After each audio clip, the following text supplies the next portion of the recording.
Bé, just a 3 dies de començar oficialment aquesta campanya electoral, hem volgut tenir, jo personalment també, una trobada amb aquests blogaires, aquesta gent que són tremendament activa en els blogs, a les xarxes socials, a tot el món d'internet, a totes aquestes noves vies de comunicació social que estan reeixint cada vegada més i que avui són un patrimoni de moltíssima gent del nostre país. He volgut tenir aquest contacte per intercanviar impressions, perquè a més del contacte amb la xarxa, que sempre té aquest punt, diguem-ne, de distància física, que aquest cop ens poguéssim veure les cares, mai millor dit, i poguéssim tenir un intercanvi d'impressions en calent, en directe, sobre diferents temes a nivell de país, a nivell de Catalunya, el seu present, el seu futur, coses que ens han interessat a tots plegats, no?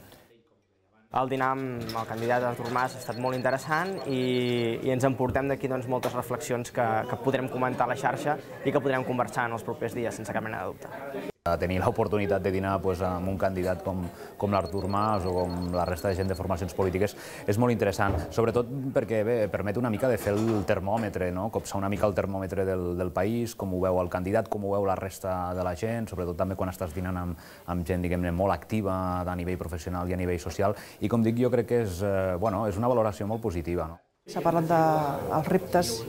molt importants que té el país en aquest moment i, en tot cas, el dia de les eleccions serà un dia clau per solucionar, ni més no intentar-ho, una part dels problemes que tenim. El senyor Mas ha explicat quin era el seu programa i ens ha escoltat. Li agraeixo molt la invitació.